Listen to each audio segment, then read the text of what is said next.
قبلہ طاہری آپ کے سامنے جلوہ بار ہیں۔ غوث اعظم رضی اللہ تعالیٰ عنہ کا آپ حضرات ذکر سن رہے تھے۔ وہ وعظ فرماتے تھے، یعنی تقریر فرمانے کے لیے جب اسٹیج پر آتے تھے تو ان کے مجمع میں 70,000 لوگوں کا مجمع ہوتا تھا۔ سبحان اللہ، 70,000 لوگوں کا مجمع ہوتا تھا، اور غوث اعظم رضی اللہ تعالیٰ عنہ اسی اسٹیج پر بیٹھے بیٹھے نگاہ ولایت سے 70,000 لوگوں کے دل کی تمناؤں کو جان لیتے تھے۔ اور جب لوگ اس محفل سے اٹھ کر جاتے تھے تقریر ختم ہونے کے بعد، تو اس میں سے 2-4 ہزار لوگوں کے جنازے اٹھ کے جاتے تھے۔ غوث اعظم کی بارگاہ وہ بارگاہ ہے، غوث کا مرتبہ وہ مرتبہ ہے کہ نبیوں میں اللہ تبارک و تعالی نے جس طریقے سے آمنہ کے لخت جگر کا مرتبہ بلند و بالا فرمایا ہے، اسی طریقے سے اولیاء کرام نے سب سے بلند و بالا مرتبہ غوث اعظم رضی اللہ تعالیٰ عنہ کا بلند فرمایا ہے۔ سمجھ رہے ہیں؟ شاعر نے کہا کہ کھلا ہے دفتر عصیاں غضب پر حق تعالی ہے، کھلا ہے دفتر عصیاں غضب پر حق تعالی ہے، خدا اور امتی کے درمیان ایک کملی والا ہے، خدا اور امتی کے درمیان ایک کملی والا ہے، ہمارے نامہ اعمال کا ہر گوشہ کالا ہے، ہمارے نامہ اعمال کا ہر گوشہ کالا ہے، مگر اتنا بھروسہ ہے شفاعت کرنے والا ہے، مگر اتنا بھروسہ ہے شفاعت کرنے والا ہے۔ اور الفاظ بے شمار ہیں، لہجے الگ الگ، الفاظ بے شمار ہیں، لہجے الگ الگ، سب کو ملے رسول سے تحفے الگ الگ، سب کو ملے رسول سے تحفے الگ الگ، سرکار نے خرید لیا خیریت ہوئی، ہم لوگ ورنہ مفت میں پھرتے الگ الگ، ہم لوگ ورنہ مفت میں پھرتے الگ الگ۔ شاعر نے کہا کہ جگہ کی قید نہیں تھی کوئی کہیں بیٹھے، جگہ کی قید نہیں تھی کوئی کہیں بیٹھے، اور میرا مقام جہاں تھا ہم وہیں بیٹھے، میرا مقام جہاں تھا ہم وہیں بیٹھے، اور امیر شہر کے آنے پہ اٹھنا پڑتا ہے، لہٰذا ہم اگلی صف میں کبھی نہیں بیٹھے، لہٰذا ہم اگلی صف میں کبھی نہیں بیٹھے۔ حضرات نمازوں کی پابندی کریں، مسجد گھر سے دور ہے تو اپنے گھروں میں نماز ادا کریں، نماز کی پابندی کریں، آپ کی دنیا بھی سنور جائے، آپ کی آخرت بھی سنور جائے۔ سمجھ رہے ہیں؟ تو اب آئیے حضرت جامع معقولات و منقولات حضرت علامہ مولانا صداقت حسین صاحب قبلہ طاہری جو آپ کے سامنے جلوہ بار ہیں، حضرت کا خطاب آپ تمامی حضرات کو سماعت کرنا ہے۔ تو حضرت کا ابھی حضرت نے بتایا کہ حضرت کا خطاب بنگلہ دیش میں بھی ہو چکا ہے۔ الحمدللہ رب کی بارگاہ میں دعا ہے کہ غوث اعظم رضی اللہ تعالیٰ عنہ کہ اس محفل کے صدقے میں حضرت کے درجات کو بلند فرمائے، حضرت کے علم میں اضافہ عطا فرمائے۔ سب لوگ بولیں آمین۔ اور اب آئیے حضرت کا خطاب ہو جائے اور حضرت کا استقبال۔ تھوڑا آگے آپ لوگ آگے بیٹھ جائیں، تھوڑا جو ہے یہ کہہ دو سبحان اللہ۔ لو انہیں دیکھ لو ایک نظارہ ہے یہ، آسمان خطابت کا تارہ ہے یہ، لو انہیں دیکھ لو ایک نظارہ ہے یہ، آسمان خطابت کا تارہ ہے یہ، اور نزدیت کا غلا کاٹنے کے لیے، نزدیت کا غلا کاٹنے کے لیے دست قدرت کا تیز آ رہا ہے یہ، دست قدرت کا تیز آ رہا ہے یہ۔ اور آخری شعر کہ اس رات کے بدلے میں کوئی رات نہ ہوگی، اس رات کے بدلے میں کوئی رات نہ ہوگی، اور اس بات کے بدلے میں کوئی بات نہ ہوگی، اور ملنے کو تو ہم 100 بار ملے لیکن یہ جشن یہ مجمع یہ ملاقات نہ ہوگی۔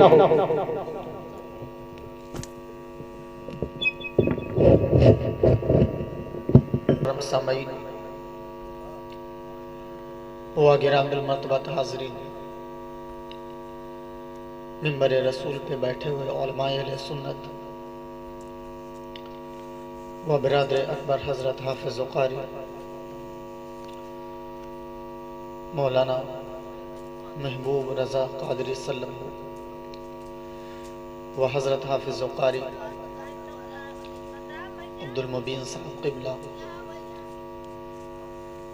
و حضرت حافظ و قاری محمد عالم صاحب قبلہ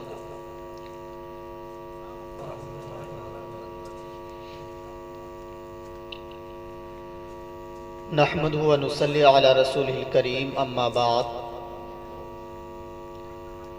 فاعوذ باللہ السمیع العلیم من الشیطان الرجیم بسم اللہ الرحمن الرحیم الا من اتی اللہ بقلب سلیم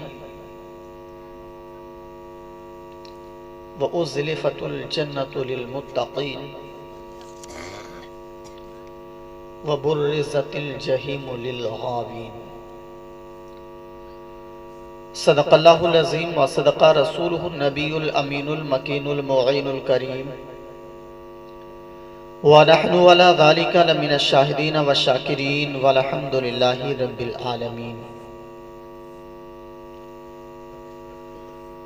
بادئ توحید کے متوالو، شمع نبوت کے پروانوں، اولیاء امت کے جانثاروں، غوث و خواجہ کے دیوانوں، مخدوم و رضا کے مہکتے ہوئے پھولوں، نہایتی ادب و احترام کے ساتھ پیارے آقا علیہ الصلوۃ والتسلیم کی بارگاہ میں درود پاک اس نیت سے پڑھی کہ اللہ تبارک و تعالی حضور پہ درود پاک پڑھنے کی برکت سے ہمارے ایمان کو ہمارے سینے میں روشن فرما دے۔ باواز بلند درود پاک پڑھ لیجئے۔ اللہم صلی علی سیدنا و مولانا محمد مبارک وسلم، صلاۃ و سلام علیک یا رسول اللہ صلی اللہ تعالی علیہ وسلم۔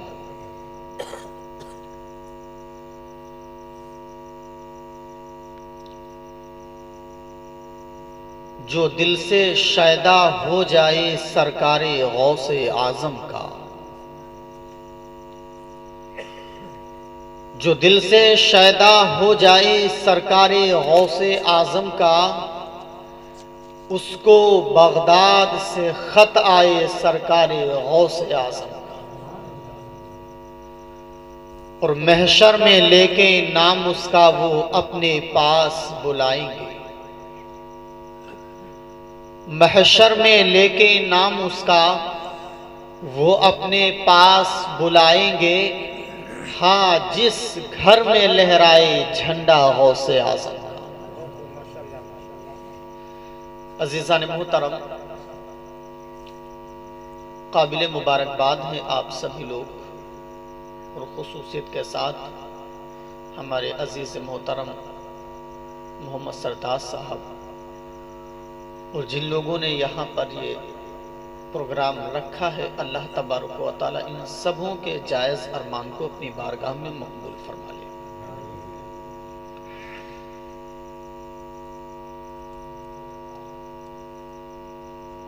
میں آپ کی حالت کو دیکھتے ہوئے سرتاج بھائی یہ سوچ رہا تھا کہ کیوں سے آج انہیں خوراک دی جائے، کیونکہ جب میں یہاں پہ بیٹھا میں نے دیکھا تھا کہ بیچ میں ایک صاحب اپنے ہاتھوں میں تمباکو یا کھینی جو بھی ہو، اتنی بڑی ڈبی پیلے کلر کی تھی، اس سے نکال کے شروع ہو رہے تھے، اپنی خوراک لے رہے تھے۔ خیال پیدا ہو رہا تھا کہ کاش یہ شخص اس محفل میں نہ ہوتا تو بے ادبی نہ ہوتی، کیونکہ یہ ایک عبادت گاہ ہے۔ نام اسے جلسہ رکھا گیا، جلسہ کہتے ہیں جلسہ یجلسو سے جالسن بیٹھنے کے معنی میں۔ ہم یہاں بیٹھے ہیں، یہ محفل ہے، یہاں کچھ سیکھنے کے لیے بیٹھا جاتا ہے۔ جب کسی درسگاہ میں ہم بیٹھتے ہیں تو با ادب ہو کر کے، با وضو ہو کر کے بیٹھتے ہیں۔ جب کوئی علم سیکھا جاتا ہے تو با وضو سیکھا جاتا ہے۔ جب عبادت کی جاتی ہے تو پاکیزگی اور وضو کے ساتھ میں کی جاتی ہے۔ جب ذکر کیا جاتا ہے تو طہارت اور وضو کے ساتھ میں کیا جاتا ہے۔ اور یہاں تو ہمارے کچھ بچوں کے سروں پہ نہ ٹوپیاں ہیں، وضو کا تو پتہ ہی نہیں۔ اس دنیا میں دو راستے ہیں. ایک وہ راستہ ہے جو شیطان کا راستہ ہے، ایک وہ راستہ ہے جو اللہ کے محبوب بندوں کا راستہ ہے. شیطان کے راستے کون ہیں اور رب الرحمن کے ماننے والے پیارے بندوں کے راستے کون ہیں؟ جو انسان اللہ کے قانون کو توڑ کر کے اپنی زندگی کے شب روز گزار رہا ہے، اللہ کی نافرمانی کر کے، اللہ کی بارگاہ میں جھوٹ بول کے، حضور آقا علیہ الصلوۃ والتسلیم کو رنجیدہ کر کے، تو اللہ نے ایسے انسان کے بارے میں قرآن پاک میں ارشاد فرمایا کہ اولئک حزب الشیطان، یہ شیطانوں کا لشکر ہے. بھائی اس میں سے کوئی شخص کہے کہ ہم شیطان کا لشکر بننا پسند کریں گے؟ آپ چاہیں گے کہ کہا جائے کہ آپ شیطان کے لشکر والے ہیں؟ آپ مسلمان ہیں،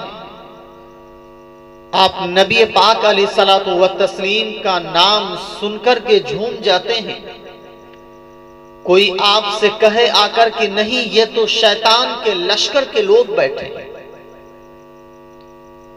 تو یقیناً اگر کوئی مسلمان ہوگا تو کہے گا کہ مت چھیڑو ہمیں، ہم دنیا کے بازاروں میں بکنے والے لوگ نہیں بلکہ غوث اعظم کے بازار میں بکے ہوئے لوگ یہاں پہ بیٹھے. اب شیطان کے راستے پہ جو چلے گا، اللہ اسے فرما رہا ہے کہ وہ شیطان کے لشکر میں ایک اور آ گیا ہے، لیکن جو اللہ کے قانون کے پابند بنے گا، اللہ فرماتا ہے کہ وہ میرے بندے ہیں. اِنَّا عِبَادِي لَيْسَ لَكَ عَلَيْهِمْ سُلْطَان، کہ ان پر شیطان کا کوئی وسوسہ، کوئی حملہ اثر نہ کر سکے گا. اب جو اللہ کے بندے ہیں ان پر شیطان کا کوئی اثر نہیں ہے. جو اللہ کا بندہ ہے نہیں، شیطان کے لشکر میں ہے. جو اللہ کا بندہ ہے وہ اللہ کے محبوب بندوں سے پیار کرنے والا ہے. آج حضور غوث اعظم کے نام پہ یہ علماء آئے بیٹھے ہوئے ہیں. یہ پروگرام ختم ہوگا، آپ شیرینی لیں گے، آپ شیرینی لے کر کے اپنے منہ کو تو میٹھا کر لیں گے، لیکن کون سی ایسی نصیحت حضور غوث اعظم کی کہ جس کو سننے کے بعد آپ اپنے دل کو میٹھا کریں گے؟ کون سا ایسا پیغام ہے حضور غوث اعظم کا کہ جس کو سننے کے بعد آپ کے آنکھوں میں آنسو آ جانے چاہیے؟ جب آپ ہمیشہ مٹھائیاں آپ کھائیں گے، غوث اعظم کی 11ویں کا مرغا آپ اڑائیں گے، محرم کی سبیل اور کھچڑا آپ اڑائیں گے، ربیع الاول میں جھنڈے آپ لہرائیں گے، غریب نواز کی چھٹی آپ منائیں گے، ان کے نام پہ شیرینی آپ تقسیم کریں گے. ہمیشہ جب شیرینی آپ تقسیم کریں گے تو پھر ان کی سیرت کو کون اپنائے گا؟ جہاں پہ شیرینی سے اپنے دل کو خوش کرتے ہو، اپنے آنکھوں کو ٹھنڈا کرتے ہو، اسی جگہ پہ حضور غوث اعظم کی زندگی کے واقعات سے اپنے دلوں کو روشن کر لیا کر. اب دو طریقے کے لوگ ہیں جو اللہ کے راستے پہ چلیں گے، وہ اللہ کے مقبول بندے ہوں گے. اللہ ان کے سروں پر وَلَقَدْ كَرَّمْنَا کا تاج رکھے گا. اسی لیے میں نے آیتیں جو تلاوت فرمائی ہے وہ دل کے بارے میں تھی کہ إِلَّا مَنْ أَتَى اللَّهَ بِقَلْبٍ سَلِيمٍ، کہ کچھ وہ بندے ہوں گے اللہ کے جو اپنے دل کو سلامتی والا بنا کر کے میرے بارگاہ میں آئیں گے. اب قرآن پاک نے ان دلوں کی 13 اقسام بیان فرمائی ہے. کتنی؟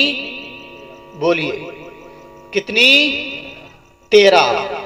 سب سے پہلے اللہ نے فرمایا کہ إِلَّا مَنْ أَتَى اللَّهَ بِقَلْبٍ سَلِيمٍ، میرے وہ بندے جو میری بارگاہ میں آئیں گے اپنے دل کو سالم دل بنا کر کے لائیں گے۔ یہ کن لوگوں کا دل ہے؟ یہ اللہ کے ان بندوں کا دل ہے جو اللہ کے عبادت و ریاست کرنے والے ہیں، اللہ سے ہمیشہ خوف کھانے والے ہیں، اللہ کی بارگاہ میں گریوزاری کرنے والے ہیں۔ یہ اللہ کے ایسے بندے ہیں، جب یہ اللہ کی بارگاہ میں پہنچیں گے تو اللہ فرماتا ہے کل قیامت کے دن ہر ایک انسان جنت جانے کی فکر میں ہوگا کہ میں جنت کے اندر جلدی چلا جاؤں، بہت جلد حساب و کتاب ہو جائے، دوزخ سے چھٹکارا مل جائے، ان گناہوں سے چھٹکارا مل جائے، جنت کے اندر چلا جاؤں۔ ہر انسان چاہ رہا ہوگا، اعراف کے میدان میں کھڑے ہوں گے لوگ اور آرزو کر رہے ہوں گے جنت جانے کی، لیکن اللہ فرماتا ہے جو بندہ اپنے دل کو پاک کر کے آئے گا، اس دل کو طیب و طاہر کر کے آئے گا، جس کا دل بالکل صاف رہے گا، قلب سلیم والا جو بندہ ہوگا، اللہ فرماتا ہے وَأُزْلِفَتُ الْجَنَّةُ لِلْمُتَّقِينَ، ہم ایسے بندوں سے جنت کو قریب کر دیں گے، لوگ جنت کا انتظار کر رہے ہوں گے۔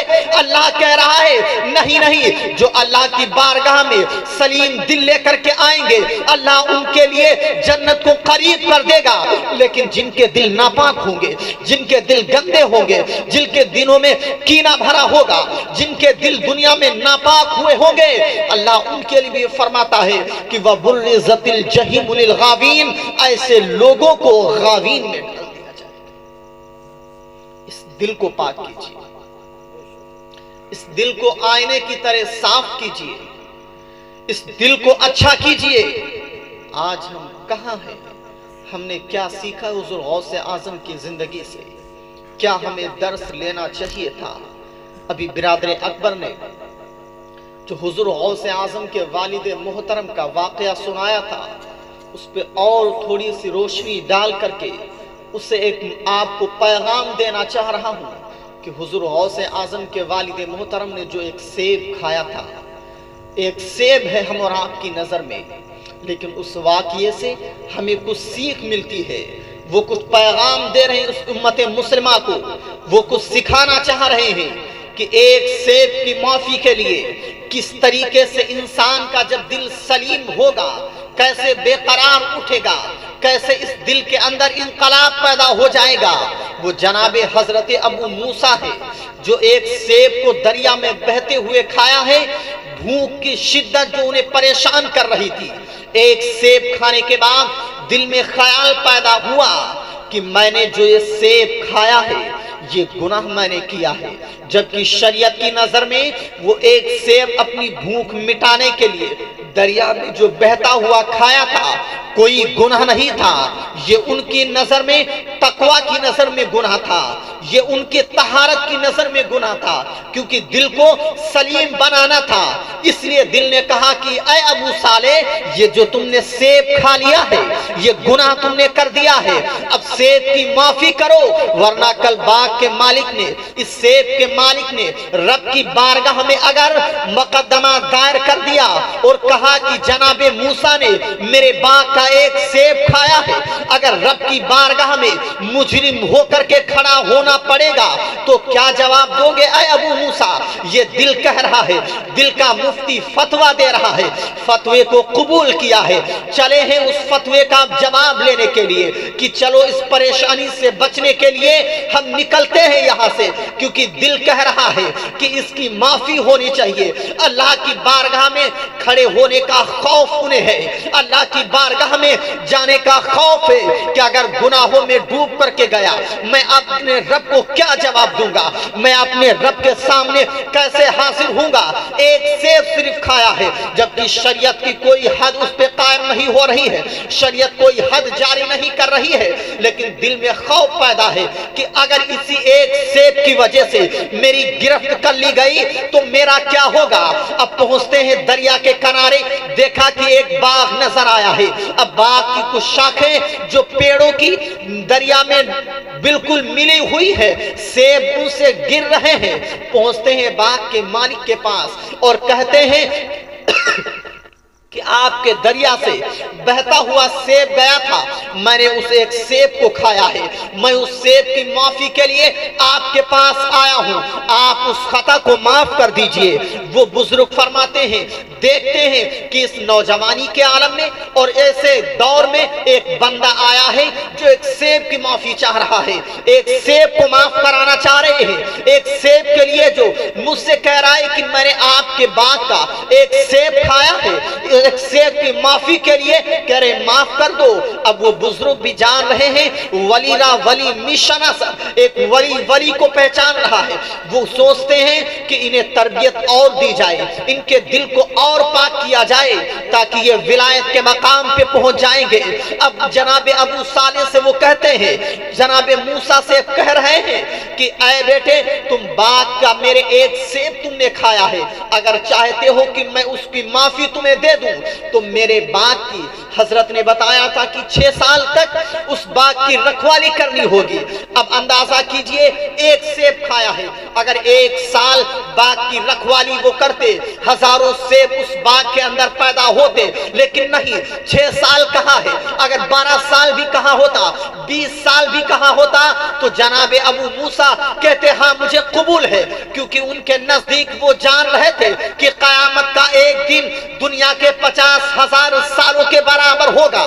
ارے یہاں کے 6 سال تو کٹ جائیں گے، اس لیے 6 سال کی مصیبت کو گلے لگا لیا ہے کہ ایک سیب کی معافی کے لیے اگر 6 سال تک ایک باغ میں ملازمت کرنا پڑے گی، ایک باغ کے اندر نوکر بن کے رہنا ہوگا، تو کوئی وعید نہیں ہے، کوئی بڑا یہ کام نہیں ہے، لیکن رب کی بارگاہ میں مجرم ہونے سے تو بچ جائیں گے، رب کی بارگاہ میں ہمیں گنہگار بن کے کھڑا تو نہ ہونا پڑے گا۔ یہ دل میں خیال ہے، یہ دل کا مفتی فتویٰ دے رہا ہے۔ آج کا نوجوان ہوتا تو کہتا نہیں نہیں میاں، ایک سیب ہی میں نے کھایا ہے، 1 سال ملازمت کروا لو، ہزاروں سیب باغ کے اندر پیدا ہو جائیں گے، ہر ایک سیب کی میں حفاظت کر دوں گا۔ یہ بڑا زیادہ عرصہ بتا رہے ہو، لیکن ایک سیب کو انہیں معاف کرانا تھا، اللہ کا خوف ان کے دلوں میں تھا، رب کی بارگاہ میں مجرم نہ بن کر کے جاؤں، یہ غم انہیں ستا رہا تھا، اس وجہ سے قبول کرتے ہیں کہ ہاں 6 سال بھی میں باغ کی رکھوالی کے لیے تیار ہوں۔ اب جب وہ بھی عرصہ گزرا ہے، اب کیا ہوتا ہے کہ ایک اور شرط رکھی جاتی ہے کہ تمہارا جرم اس وقت معاف ہوگا جب میری بیٹی سے نکاح کرو گے۔ بیٹی کیسی ہے؟ وہ کہتے ہیں کہ میری بیٹی ہاتھ سے بھی معذور ہے، آنکھ سے بھی معذور ہے، پیر سے بھی معذور ہے، وہ کچھ کر نہ سکے گی۔ اب اللہ کی محبت دیکھیے ان کے دل میں کس طریقے سے محفوظ ہے، جن کا دل یہ سلیم ہو جاتا ہے، دنیا کی ہر چیز انہیں حقیر نظر آنے لگتی ہے۔ جناب ابو صالح موسیٰ فرماتے ہیں کہ ہاں ہاں مجھے بتاؤ، نکاح کے لیے میں تیار ہو جاؤں گا۔ اب وہ بزرگ کہتے ہیں کہ اے ابو صالح موسیٰ، میری بیٹی معذور ہے، اس سے نکاح کرنا ہوگا۔ اب بتائیے اللہ کی محبت ہے، ایک گناہ کی معافی کے لیے ایک ایسی عورت کو، ایک ایسی خاتون کو سینے سے لگانے جا رہے ہیں جو ہاتھ سے معذور ہے، آنکھ سے معذور ہے، پیر سے معذور ہے، ہر چیز ان کے لیے کرنا ہوگی، کپڑے دھل کے دینا ہوں گے، کھانے خود کھلانے ہوں گے، ان کے لیے اچھے سے اچھے پھل لا کر کے دینے ہوں گے، ہر چیز خدمت ان کی کرنی ہوگی جب تک وہ حیات رہیں گی۔ ایک یہ بزرگ ہیں ابو صالح جو ہیں، اللہ کی محبت میں اندازہ کیجئے کس طریقے سے اس سے نکاح کے لیے تیار ہو گئے ہیں، لیکن نکاح ہو گیا ہے، جیسے حجرے عروسی میں پہنچتے ہیں کیا دیکھتے ہیں، وہاں تو ایک خاتون حسین و جمیل بیٹھی ہے، سلام کلام ہوا، باہر دوڑ کے آئے ہیں اور کہتے ہیں آپ نے کہا تھا کہ معذور بیٹی ہے آپ کی، لیکن وہاں تو حسن و جمال کی پری موجود ہے۔ اب وہ بزرگ فرماتے ہیں کہ میں نے اس لیے کہا تھا کہ میری بیٹی معذور ہے کیونکہ آنکھوں سے کوئی اس نے گناہ نہیں کیا ہے، ہاتھوں سے کوئی گناہ نہیں کیا ہے، پیروں سے کوئی گناہ نہیں کیا ہے۔ اے عزیزان محترم، اب غور کیجئے کہ اللہ کی محبت میں انہوں نے ایک اندھی کو گلے لگایا ہے، اللہ کی محبت میں ایک ہاتھوں سے لولی بندی کو گلے لگایا ہے، اللہ کی محبت میں ایک پیروں سے لنگڑی بندی کو گلے لگا رہے ہیں. یہ کس لیے لگا رہے ہیں؟ ایک باغ کے اندر کا ایک سیب جو کھایا تھا اس کی معافی ہو جائے، اس لیے معذور خاتون سے نکاح کے لیے تیار ہو گئے ہیں. اس واقعے سے درس یہ مل رہا ہے کہ انسانوں کو چاہیے جب سیرت غوث اعظم پڑھے، ان کے والد محترم کا یہ واقعہ پڑھے، تو انہیں بھی اللہ کے خوف سے رونا چاہیے، اللہ کے خوف سے آنکھوں میں آنسو آ جانے چاہیے، اور اس خوف سے رونے لگے کہ رات کی تاریکیوں میں اٹھے. جس دن نماز فجر قضا ہو جائے دل کے اندر خیال پیدا ہو جائے کہ مولا آج جو نماز فجر چھوٹی تھی میں نے تاخیر سے پڑھی ہے، مولا میں 50 رکعت نفل اس لیے پڑھ رہا ہوں تاکہ جو صبح میں وقت ضائع ہو گیا تھا، تیری بارگاہ میں دیر سے پہنچا تھا، مولا مجھ سے وہ گناہ ہو گیا تھا اس کی معافی دے دے. مولا 50 رکعت نفل ادا کر رہا ہوں. ظہر کی نماز میری چھوٹ گئی تھی اس کی معافی کے لیے اجمع رات کے تہجد کے وقت میں اٹھ کر کے مولا میں تیری بارگاہ میں دعا کر رہا ہوں کہ کل سے میری نماز ظہر قضا نہ ہوگی، میری نماز ظہر نہ چھوٹے گی. اے مولا میری عاجزی کو قبول کر لے. اب ابو صالح سے ایک درس مل رہا ہے کہ گناہوں کی معافی کے لیے اگر 10 سال سجدے میں رہنا پڑے تو 10 سال رہا جائے گا، 5 سال رہنا پڑے تو 5 سال رہا جائے گا. اگر یہاں بچے بگڑ رہے ہیں تو قصور ہمارا ہے. یہاں ایک بار ماں کا پیر پھسلا ہے تو اس کی بیٹی کا 10 بار پھسل رہا ہے. باپ کا ایک بار پھسلا ہے تو بیٹے کا 3 بار پھسل رہا ہے. بیٹا ایک گالی دے رہا ہے، باپ نے 10 گالیاں محلے میں کھڑے ہو کے دی تھی. ایک درس لو اس واقعے سے کہ جب بھی گناہ ہوگا اس گناہ کی معافی کے لیے رات کی تاریکیوں میں اٹھ کر کے رب کی بارگاہ میں کہیں گے کہ مولا تو ہی سب سے بڑا ہے، تیری ہی ذات بخشنے والی ہے، اگر تو مجھے نہ بخشے گا تو میرا کیا ہوگا. یعنی جہاں پہ خیال ہمارا پیدا ہوتا ہے کہ ہمارا رب رحیم ہے، وہ بخشنے والا ہے، وہ ہمیں بخش دے گا. جہاں آج محفلوں میں کہتے ہو اور سنتے ہو لوگوں کی زبانوں سے کہ محفل میں آ گئے بخشش ہو جائے گی، ہاں کما حق کہو محفل اگر آپ کی قبول ہوگی تو بخشش ضرور ہو جائے گی، لیکن قبولیت کا راز اللہ نے بہت پہلے ہی ان چیزوں سے جوڑ کے رکھا ہے. اللہ کے نبی نے فرمایا ہے کہ اے لوگوں سنو، اپنے کیسے قبول کرانا ہے رب کی بارگاہ میں. یہ نفل ہے ہم اور آپ کا جلسہ کرانا، یہ نفل ہے میرا بیان کرنا، یہ علماء کا آنا یہاں پہ نفل ہے، فرض نہیں ہے. رات کی تاریکیوں میں جلسے کرنے فرض نہیں ہے، لیکن نماز فجر تو اس پہ فرض کی گئی تھی، نماز ظہر فرض کی گئی تھی، عصر فرض کی گئی تھی، مغرب اور عشاء فرض کی گئی تھی. اگر ان میں سے ایک بھی نماز تمہاری چھوٹ جائے گی تو 1000 تم بکرے قربان کر دو، 1000 مرغے ذبح کر دو گے، حضور غوث اعظم کے نام پر کوئی بھی عمل قبول نہیں ہوگا جب تک فرض نہیں قبول ہوگا. جلسے کرائیے، محفلیں کرائیے، لیکن اس سے پہلے اللہ کی بارگاہ میں اپنی پیشانی کو جھکا دیجئے، سجدے کر لیجئے اس رب کی بارگاہ میں جس رب نے ہمیں پیدا کیا ہے. عزیزان محترم، واقعہ سنتے رہتے ہیں لیکن لب لباب اس واقعے کا جو تھا کہ اللہ کے خوف سے رویا جائے، اپنے دل کو طیب و طاہر کیا جائے، اپنے دل کو صاف اور ستھرا کیا جائے. جب ہم اللہ کی محبت میں ہر چیز کو گلے لگا لیں گے تو کسی بھی خطے میں ہم ہوں گے اللہ کی رحمت ہم تک آ کر کے رہے گی. حضور غوث اعظم ہے یہ. حضور غوث اعظم فرماتے ہیں کہ جو شخص بے نمازی ہو اس کو مسلمانوں کے قبرستان میں دفن تک نہ کیا جائے. کیا ہم نے سیکھا؟ 60 سال کے لوگ بھی یہاں پہ بیٹھے ہیں، 20 سال کے جوان بھی بیٹھے ہیں، 40 سال کے لوگ بھی بیٹھے ہیں. پوچھئے کہ 40 جلسے آپ نے سنے تھے، کیا ایک جلسے سے ایک حدیث آپ کو یاد ہوئی؟ کیا ایک قرآن کی آیت پہ عمل کرنا آپ نے سیکھا ہے؟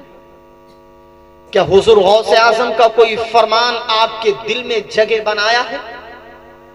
دعوت ہوئی، لوگوں کے گھروں پہ کھانے کے لیے پہنچ جاتے ہیں، چلے جاتے ہیں بریانی اڑانے کے لیے، قورمہ اڑانے کے لیے، لیکن کبھی سوچ جو میں لقمے کھا رہا ہوں یہ اللہ کی نعمت ہے، چلو اللہ کی بارگاہ میں شکر ادا کر لیا جائے.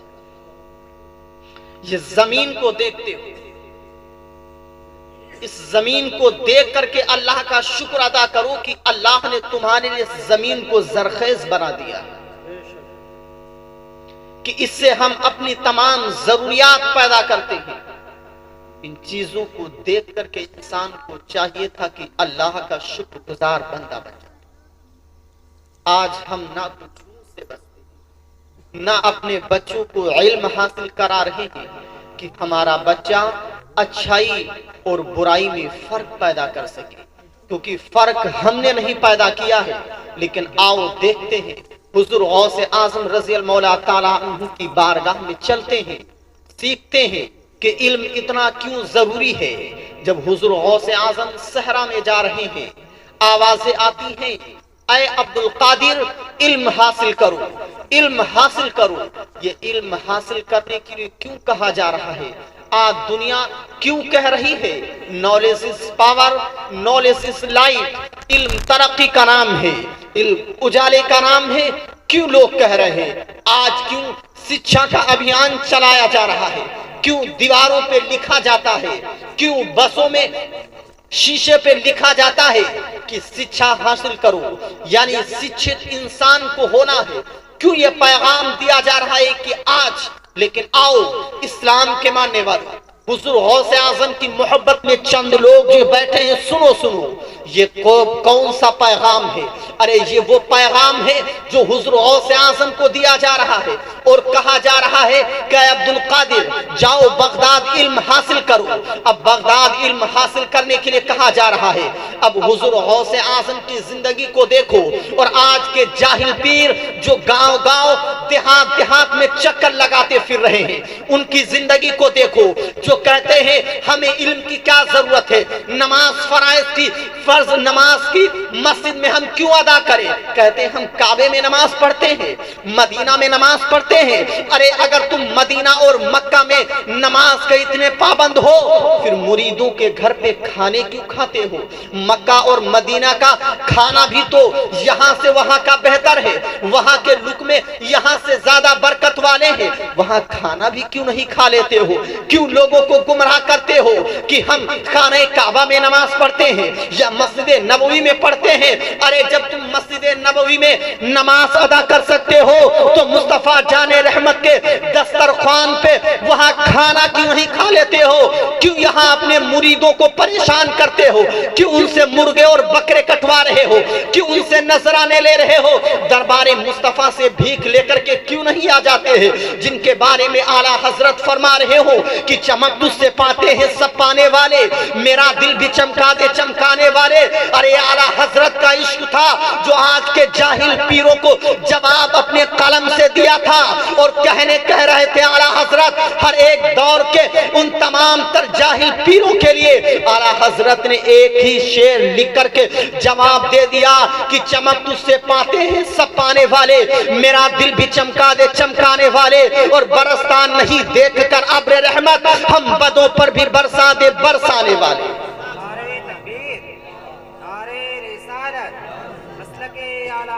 زندہ باد۔ عزیزان محترم، اب حضور غوث اعظم سے بڑا کوئی پیر نہیں ہے۔ اب حضور غوث اعظم سے کہا جا رہا ہے کہ علم حاصل کرو، اور یہاں کا وہ جاہل پیر علماء کے خلاف بولتا، علماء سے کہتے ہیں کہ علماء کیا جانیں؟ ارے یہ علماء ہی ہیں جو آپ کو دین سکھا رہے ہیں۔ اب حضور غوث اعظم سے کہا جا رہا علم حاصل کرو۔ آج دنیا لوگوں کو پیغام دے رہی کہ شکشا کا لکھا جاتا ہے کہ knowledge is power, knowledge is light, لیکن قرآن اٹھا کر کے دیکھو کس چیز کا پیغام سب سے پہلے قرآن نے دیا ہے۔ قرآن میں نماز کے احکام بعد میں آئے ہیں، روزے کے احکام بعد میں آئے ہیں، حج کے احکام بعد میں آئے ہیں، قربانی کے احکام بعد میں آئے ہیں، عمرہ کے احکام بعد میں آئے ہیں، غسل کے احکام بعد میں آئے ہیں، وضو کے آیتیں بعد میں آئی ہیں، پڑوسیوں کے حقوق کی آیتیں بعد میں آئی ہیں۔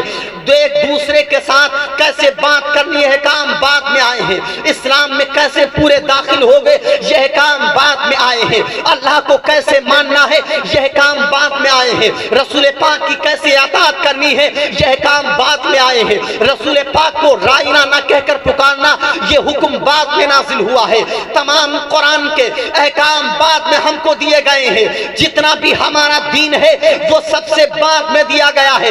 سب سے پہلا پیغام جو اس امت مسلمہ کو اللہ نے دیا تھا تو سب سے پہلی آیت نماز سے، روزے سے، زکوٰۃ سے، حج سے، قربانی سے، تمام ضروریات و فرائض سے پہلے اللہ نے جس آیت کو نازل فرمایا تھا اللہ نے فرمایا اقرا بسم ربک الذی خلق، اے انسان تو کیوں نہیں پڑھ رہا ہے؟ یہ دنیا کے لوگ آج پڑھائی کی بات کر رہے ہیں، ارے اسلام تو اس وقت پڑھائی کی بات کر رہا ہے تو سب سے پہلے اللہ پڑھنے سے قرآن کا ذکر شروع کر رہا ہے، سب سے پہلے وہی اللہ قرآن کی پڑھائی سے شروع کرا رہا ہے، یہ پیغام دیا جا رہا ہے کہ تم جب پڑھو گے اپنے رب کو جانو گے اور پڑھو گے کہ علم نجعل الارض مہادا، کہ اللہ نے تمہارے لیے ہر چیز کو پیدا کیا ہے زمین پہ، علم نجعل الارض مہادا والجبال اوتادا وخلقناکم ازواجا وجعلنا نومکم سباتا وجعلنا اللیل لباسا وجعلنا النہار معاشا وبنینا فوقکم سبعا شدادا وجعلنا سراجا وہاجا وانزلنا من المعصرات ماء ثجاجا، یعنی اللہ نے انسان کے لیے زمین پر پہاڑ کو پیدا کیا ہے، انسانی جسم کو سکون کی ضرورت ہے تو اللہ نے رات میں نیند کو پیدا کیا ہے، انسان کو اپنی زندگی کے تمام طور و طریقے گزارنے کے لیے دن میں کام کی ضرورت ہے تو معاشیت کو پیدا کیا ہے، اللہ نے انسان کے لیے باغات پیدا کر دیے گئے۔ اب حضور غوث اعظم کی زندگی دیکھو، یہ اللہ کا قرآن سب سے پہلے حکم دے رہا ہے پڑھنے کا، اب حضور غوث اعظم علم دین حاصل کرنے کے لیے اپنی والدہ کے پاس پہنچتے ہیں اور کہتے ہیں والدہ محترمہ علم دین حاصل کرنے کی اجازت دے۔ کیا کہا؟ علم دین حاصل کرنے کی اجازت دے دو۔ اب والدہ محترمہ نے کہا جو ضعیف ہے، کہتی ہیں کہ بیٹے جب تم علم حاصل کرنا چاہ رہے ہو تو میں تمہیں کیسے روک سکتی ہوں؟ اب حضور غوث اعظم کی والدہ نے اجازت دی، بغداد جانے والے قافلے کا انتظار ہے، تمام رخت سفر تیار کیا گیا ہے، حضور غوث اعظم کی والدہ محترمہ نے 40 دینار دیے ہیں، گدڑی میں سلے ہیں، سلنے کے بعد ایک حکم دیا ہے، ایک نصیحت فرمائی، اس مخدومہ ماں نے فرمایا کہ اے بیٹے عبد القادر کسی بھی حال میں جھوٹ مت بول۔ کیا کہا؟ کسی بھی حال میں جھوٹ مت بول۔ کیا آپ بھی اپنے بچوں کو جب کہیں بھیجتے ہیں نصیحت کرتے ہیں؟ بولیے، نصیحت کرتے ہیں بچوں کو؟ یہاں سے اگر آپ لکھنؤ اپنے بچوں کو بھیجتے ہیں تو کچھ بتاتے ہیں؟ کسی دوسری جگہ بھیج رہے ہیں کام کرنے کے لیے، کیا کوئی نصیحت کی کہ بیٹا کیا کرنا ہے کیا نہیں کرنا؟ اب دیکھتے ہیں کہ حضور غوث اعظم کی والدہ نے جو نصیحت کی تھی اس کا کیا ثمرہ نکلتا ہے۔